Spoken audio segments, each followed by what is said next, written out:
Tapi banyak juga ya kritik-kritik atau pandangan di DPR yang menyebutkan Mahfud MD ini sedang cari panggung. Ya mungkin Mas, ya panggungnya adalah bagaimana kalau saya bilang ini bukan sekedar, saya mengatakan ini bukan sekedar skandal ini apa yang di DPKW itu Mas Budiman ya. Kalau menurut saya jumbo skandal. Jumbo skandal. Ya, kalau memang itu katakanlah disebut panggung, ya saya kira Prof Mahfud ada kegelisahan karena begini. Ternyata tahun 2019 kan soal dugaan pencucian uang ini sudah diberikan kepada DPKW. Tidak ada tindak lanjutnya, Mas Budiman. Nah, ini kemudian berkali tidak ada kemudian tindak lanjutnya. Kemudian Pak Mahfud melihat bahwa kalau ini kemudian kita diamkan, terlebih peristiwa yang terjadi penganiayaan kepada David yang dilakukan oleh Mario anaknya Rafael itu, kemudian terbukti dia punya LHKPN itu hanya 50 miliar, maksud saya bukan hanya 50 miliar, tapi dilihat profilnya sebagai eselon 3, kok bisa memiliki kekayaan 50 miliar. Ternyata Prof Mahfud mengatakan coba diteliti. Ternyata setelah diteliti bukan 50 miliar. Diduga waktu itu sampai setengah triliun plus yang ditemukan di safety box di salah satu bank, bahwa dia punya simpanan uang itu sekitar 30-an miliar dalam bentuk mata asing. Itu udah disita KPK. Dan Mas Budiman, ternyata apa?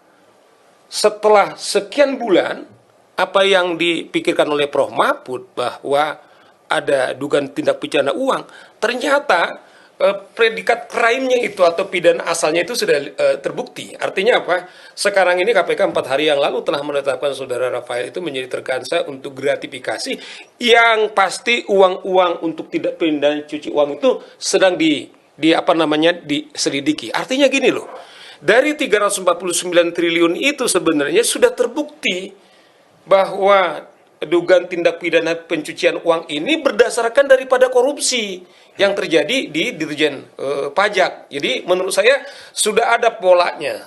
Sudah ada polanya untuk bagaimana menindaklanjuti. Tapi kembali lagi pertanyaan.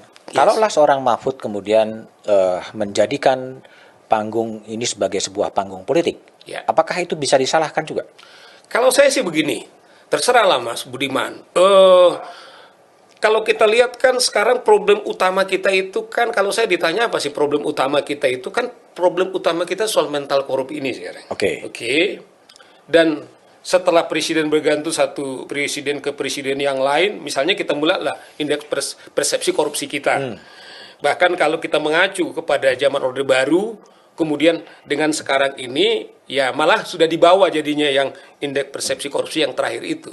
Artinya adalah ada masalah besar di soal-soal korupsi ini, Mas Budiman. Nah, maksud saya mungkin kalau kita lihat netizen, kalau saya bilang nggak 100% mendukung Pak Mahfud untuk membongkar ini, hampir semua tuh. Jarang saya membaca-baca komentar, hampir semua netizen, apakah itu masyarakat biasa, kemudian guru-guru besar kampus, kemudian juga para ulama, kemudian juga mendukung. Saya kok ada pesan yang diberikan oleh publik atau rakyat yang pemilik daulat, kayaknya memimpikan seperti figur dari Prof Mahfud barangkali yang paling tepat seperti ini. Itu tafsir saya loh. Jadi saya kira sah-sah aja kalau saya melihat. Tetapi kalau saya melihat waktu dia dulu dicalonkan jadi wakil presiden, saya berkomunikasi kepada dia, Prof, saya belum pernah menawarkan diri saya untuk tim suksesnya Prof, saya bilang. Yang pas waktu itu dia sudah 4 tahun yang lalu. Saya bilang sama dia, Prof, kita ingin menjadi tim sukses. Janganlah Pak Saur, katanya. Biar saja, saya tidak terpikir, ini aja saya tiba-tiba. Nah, ternyata kan gagal gitu loh.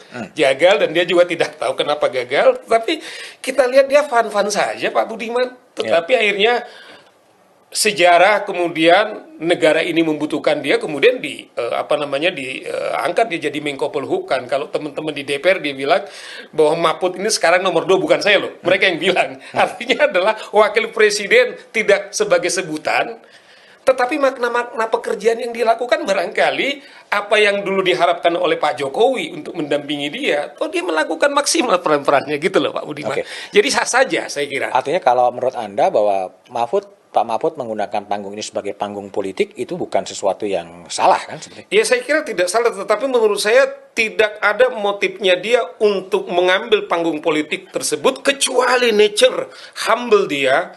Kemudian bagaimana kegelisahannya dia, karena kemana-mana Pak Mahfud kan beberapa waktu yang lalu kan waktu merayakan 1 abad NU, di situ kan bahasanya dia, kalau kita pergi ke laut kita korupsi, kemudian kita ke udara korupsi, kemudian kita ke darat korupsi, ke kiri kita korupsi, ke kanan kita korupsi. Artinya adalah bagaimana soal korupsi ini kegelisahannya sangat luar biasa. Saya kira itu yang menjadi kegelisahannya yang sangat luar biasa. Tetapi kalau orang tafsir, misalnya kalau saya mengatakan ditanya, wah saya kira yang kita harapkan kepemimpinan ke depan, yang dia tidak berpura-pura, yang bertarung secara terbuka,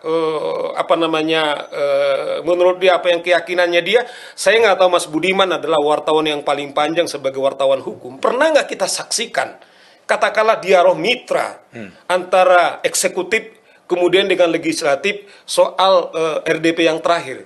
Bagaimana di sana dignity seorang menteri yang katakanlah pada satu mewakili lembaga eksekutif, dengan pride dia, karena moralitas kemudian dan kompetensi keilmuannya. Itu kan memberi harapan kepada kita. Memberi harapan bukan saja yang saya bilang para guru besar, saya lihat ada 300-an guru besar telah memberikan dukungan. Saya kira nggak pernah Prof. Mahfud kemudian secara sadar, tetapi pesan-pesan Prof. Mahfud itu kemudian ketangkap. Sama, saya tidak berkomunikasi secara dia, kecuali saya melalui media. Saya bilang, saya akan datang. Saya akan datang, saya bilang, bahwa sebagai simbol bahwa rakyat, atau setidaknya saya sendiri mengklaim diri saya, bahwa saya terbuka untuk supaya Prof. Mahfud kemudian buka-bukaan. Nah, saya kira itu yang saya sejauh, yang saya lihat kenapa Prof. Mahfud. Tetapi saya kira kita juga berharap, kalau saya ditanya, kita berharap sosok model seperti ini saya kira tahun 2024, karena setelah kita lihat, misalnya Mas Budiman, misalnya bagaimana seorang katakanlah Kadif Propam, Kapolda, kemudian dia harus diancam hukuman mati karena mental korup misalnya. Saya kira ini kan satu tragedi yang sangat luar biasa di bangsa ini. Jadi saya bilang orang-orang yang konsen soal pemberantasan korupsi ini, saya kira salah satu figur yang kita harapkan kelak untuk pemimpin kita ke depan, Mas Budiman. Artinya kalau konteksnya 2024, ya Mahfud bisa menjadi salah satu kuda hitam gitu menurut Anda? Saya pikir gini lah, kalau kita lihat kembali kepada dialog rakyat, kalau saya lihat keinginan rakyat, ya kita lihatlah spontanitas. Kalau misalnya guru besar ini misalnya, kalau bahasa mereka kan amicus curiae kepada Mahfud, bahasanya gitu. Ada yang mengatakan temannya Mahfud, terserahlah mereka. Nah, kalau kita lihat kan, kalau kita mau jujur, ini kan kehendak rakyat. Problem mungkin nanti adalah problem konstitusional kita. Barangkali yang sampai sekarang ini kan aneh bangsa ini. Untuk jadi wali kota, gubernur bisa kita dari independen. Sementara untuk jadi presiden kita nggak bisa independen. Itu juga logika rusak menurut saya. Artinya kita bicara kepemimpinan dalam konteks nasional mesti secara filosofis. Ya, you menjadi pemimpin di Kompas, kemudian juga katakanlah di Tribun atau di Kompas TV, kan ada value-nya menurut saya. Ini kriteria-kriteria kita aneh. Misalnya kok jadi bupati, gubernur bisa dari independen, kok jadi presiden nggak? Malah menurut saya malah ketiga presiden yang harus independen seperti kemudian di negara-negara demokrasi yang lain. Nah, barangkali nanti kendalanya di sana. Tetapi saya bilang kita dorong juga teman-teman partai. Kalau Anda memberi legacy ke depan kelak menurut saya, kalau memang kita mau jadi katakanlah negarawan dalam konteks level kita masing-masing. Misalnya saya menangkap seorang Budiman Tanurejo, seorang negarawan dalam konteks panggilan profesinya. Saya ikuti betul kiprahnya. Misalnya terlebih soal korupsi ini, tajuknya back to BD, kemudian tulisannya dan bagaimana dialog-dialognya dengan Sukiri dan lain-lain sampai pergumulan batin. Saya yakin juga kita ingin figur-figur seperti ini. Jadi negarawan dalam panggilan profesinya masing-masing, barangkali itu juga yang dicerminkan oleh para guru besar dan sahabatnya Mahfud. Barangkali dia ingin pemimpin yang otentik seperti ini ke depan, sehingga ada perubahan fundamental ke depan ke pemimpinan kita 2024, Mas Budi. Tapi kalau kembali, itu